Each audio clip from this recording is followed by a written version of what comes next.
রব্বুল আলামিন কত সুন্দর জায়গায় আমাদের বসার ব্যবস্থা করে দিলেন।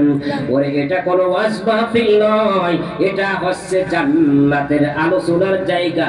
এখানে আলোচনা যারা শুনতে যা করবে তাদের জায়গা আল্লাহ পাক জান্নাতুল ফেরদাউসের ব্যবস্থা করে দিবে। এ নবীর উম্মতের দল, হাফেজে কুরআন কাজী আবু বকর তিনি বাড়িতে যেতে চান। সেই জায়গার লোক বলে কোরআনের পাখি আমরা পেয়েছি, কোরআনের খাদেম আমরা পেয়েছি, আপনাকে আমরা ছাড়তে রাজি নই। জীবনের বিনিময় যদি আপনাকে রাখতে হয়, টাকা পয়সা দিয়ে যা করে হোক আপনাকে রাখতে হয়, আপনাকে আমরা খতিব হিসাবে আপনাকে আমরা রেখে দিলাম, আপনাকে আমরা যেতে দিব না। তিনি বলেন ঠিক আছে, যখন কোরআনের জন্য আপনাদের খেদমতে যখন থাকতে আমাকে বলেছেন তাহলে আমি রাজি আছি, আমি থেকে গেলাম। ইমামতি তিনি করতেছেন, খতিবগিরি তিনি করছেন। কিছুদিন পর ইয়াং ছেলে আল্লাহর কোরআনের হাফেজ কাজী আবু বকর তিনি ইমামতি করতেছেন, খতিবগিরি তিনি করতেছেন। করতে করতে বেশ কিছুদিন যখন চলে গেল, আল্লাহ পাকের আশিক বান্দা যখন তিনি খেদমত করতেছেন মসজিদের, মানুষ তার কাছে আসে মাসলা মাসাইল শিখে, কোরআনের তেলাওয়াত শিখে। কিছুদিন পর তার মুসল্লিরা বললেন, হুজুর বিয়াদবি মাফ করবেন, যদি আপনাকে একটা কথা বলতে চাই। বলেন। বলে আপনি এক মানুষ, আল্লাহ পাকের খাস বান্দা, কোরআনের আপনি খাদেম, আপনাকে একটা বিবাহ আমরা দিতে চাই, যেহেতু আপনি অবিবাহিত। বলে ঠিক আছে, আপনারা যেটা ভালো মনে করেন সেটাই করেন। বলে আমাদের এখানে একটা আল্লাহ পাকের খাস ওলির একটা মেয়ে আছে, সুন্দরী, তিনিও কোরআনের হাফেজ আলেমা। যদি আপনি রাজি থাকেন তাহলে তার সঙ্গে আপনার বিবাহটা আমরা পড়ায় দিই। আল্লাহর গোলাম তিনি বলেন আপনারা যেটা ভালো মনে করেন সেটা করেন। মুসল্লিরা সিদ্ধান্ত নিলেন, বলে ঠিক আছে। আল্লাহ পাকের খাস বান্দির কাছে খবরটা তার কানে পৌঁছায় দিলেন মহিলাদের দিয়া।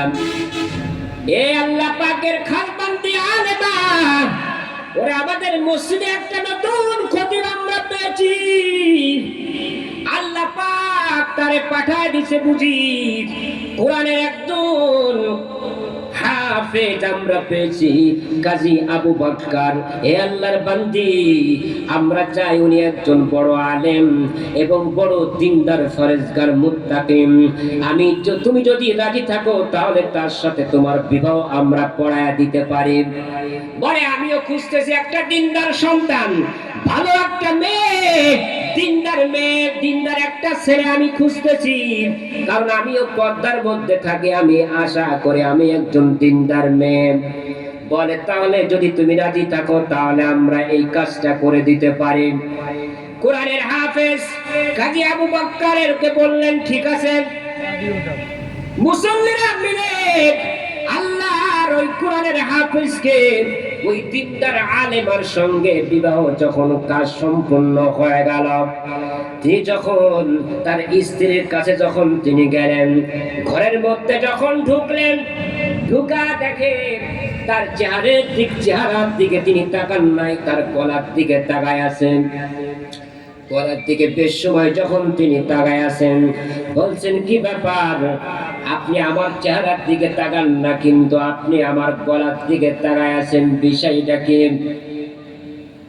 আল্লাহর বান্দা তিনি তার স্ত্রীর গলার দিকে চাই আছেন। কিছু সময় পর বলেন, এরে আল্লাহ পাকের বান্দি, আমার স্ত্রী, আমি তোমার চেহারার দিকে তাকাই না, আমি তোমার গলার মালার দিকে, চেনের দিকে আমি কেন তাকাই? এর বড় একটা লম্বা ইতিহাস মনে হচ্ছে আমার। বলে কি? বলে ওই স্বর্ণের চেনটা আমার বড় পরিচিত মনে হচ্ছে। ওই চেনটা মনে হচ্ছে আমি হাত দিয়ে কোনো সময় এক সময় আমি নাড়াচাড়া করেছি, ওই চেনটা আমার বড় পরিচিত মনে হয়। বলে কেমনে? বলে মক্কায় কোন একটা মুরব্বী ব্যক্তি হজ করতে গিয়েছিল। আমি যখন মক্কার শহরের মধ্যে চলাফেরা করতেছিলাম তখন বুঝি এই স্বর্ণের চেনটা আমার হাতে পেয়েছিলাম। আমি রাস্তায় যখন পেয়েছি এই স্বর্ণের চেনটা আমি হাতে উঠাইছি, এই স্বর্ণের চেনটা বুঝি কাটতে হারায় গেছে। এই স্বর্ণের চেনটা যদি আমি তার কাছে পৌঁছায় না দিতে পারি আমার ভালো লাগবে না দিলের মধ্যে। কিছুদিন পর বা কিছু সময় পর একটা মুরব্বি করে ভালো চেহারার মানুষ, তিনি মক্কার একটা উঁচু জায়গায় তিনি দাঁড়ায় এলান করে দিল, এ মক্কাবাসী, আবার একটা স্বর্ণের মালা, আবার একটা স্বর্ণের চেন আমার কাছ থেকে হারিয়ে গিয়েছে। তোমরা যদি কেউ পেয়ে থাকো তাহলে অবশ্যই এটা আমাকে ফেরত দাও। এটা তোমার জন্য বৈধ সম্পদ নয়। আমার কাছে একটা হাদিয়া আছে, সেটা তুমি নিয়ে যাও, তোমার জন্য বৈধ হবে। কিন্তু আমি 3 দিনের না খাওয়া অবস্থার পরেও আমি তার কাছ থেকে হাদিয়া গ্রহণ করি নাই, এবং তারা স্বর্ণের মালা 1 কোটি টাকা দামের। তোমার এই স্বর্ণটা মনে হয় আমি এই স্বর্ণটাই পেয়েছিলাম, কিন্তু আমি এটা আত্মসাৎ করি নাই, গোপন করি নাই।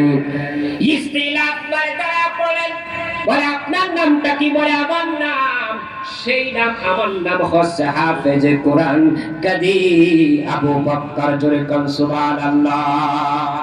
এ নবীর উম্মতের দল, স্ত্রী নাম্বার তারা গেছে, স্বামী গলা পালা করে ধরে বলে, আমার বাবা ইন্তেকালের সময়, মুরব্বী যখন হয়ে গেল, ইন্তেকালের যখন সময় এসে গেল, আমার বাবা শুধু আবু বকর করতে করতে ইন্তেকাল করেছে। ইন্তেকালের সময় আমাকে বলেছে, এ আমার মেয়ে কলিজার টুকরা মা,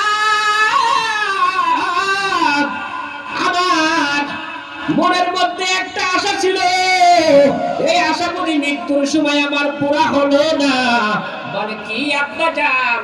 বলে মক্কার মধ্যে একটা সন্তান আমি পেয়েছিলাম। আমার দিল বলেন সেটা পৃথিবীর কোনো সন্তান নয়, এটা হচ্ছে আল্লাহ পাকের একজন খাস বান্দা, দিনদার, ফরজগার, মুত্তাকিন, হাফেজ কোরআন।